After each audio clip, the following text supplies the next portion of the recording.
Les vagues s'abattent sur la plage d'Agbavi, autrefois bondée de monde, mais aujourd'hui déserte. Nous sommes à quelques kilomètres à l'est de Lomé, la capitale togolaise. De toutes les habitations de plusieurs familles de ce village, voici ce qu'il en reste.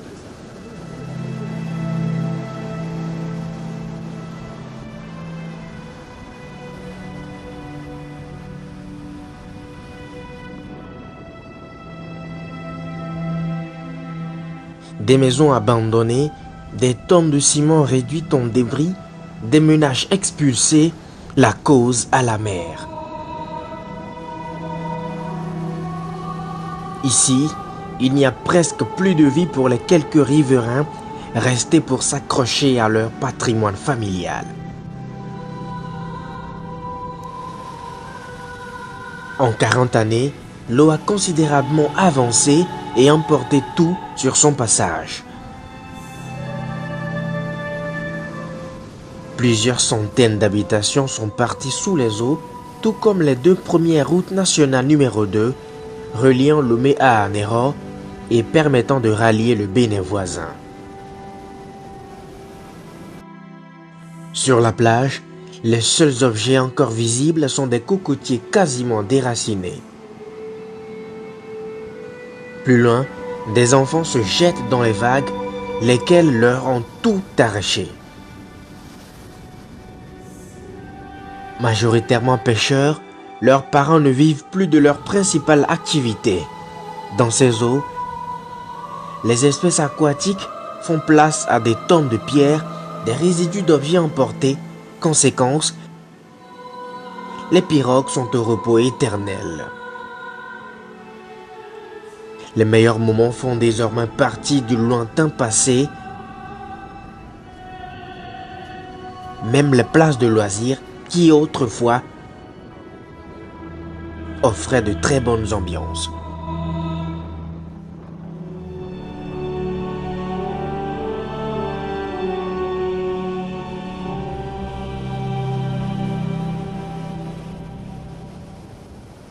À une trentaine de minutes à pied le long de la plage, qui désormais accueille toutes sortes de déchets contenus dans les eaux, le village d'Akpagli.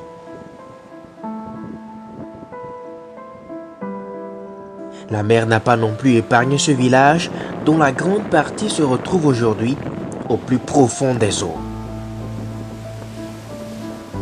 Ici, les fragments de la seconde route nationale numéro 2 sont visibles, même des objets témoignant l'existence d'habitations. Ce puits, construit depuis près de 40 ans, était au beau milieu d'une résidence. Aujourd'hui, il se dresse comme une tour de Fort Boyard. Mais les habitants d'Akpagli ne veulent pas accepter de voir leur village céder entièrement sous la pression de la mer.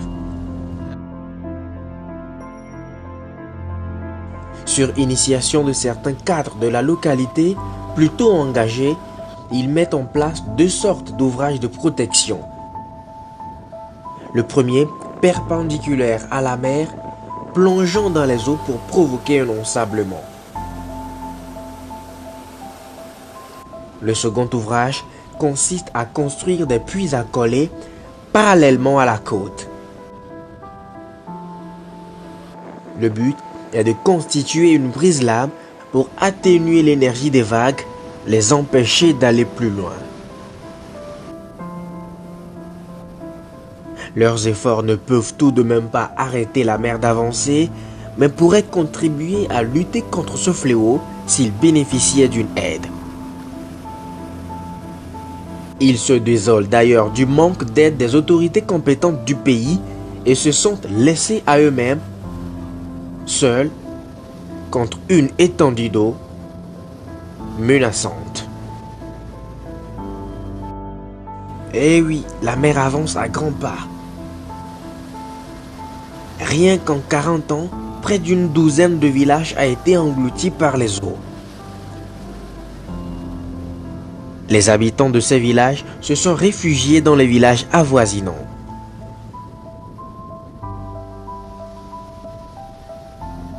D'Afidéniquement à Agbavi ou encore d'Akpagli à Kpeme, c'est le même cri de désespoir, de désarroi, de désolation, de détresse des populations. Le phénomène est plus que jamais réel, le niveau de la mer ne cesse d'augmenter, menaçant nos villages, nos villes, nos territoires.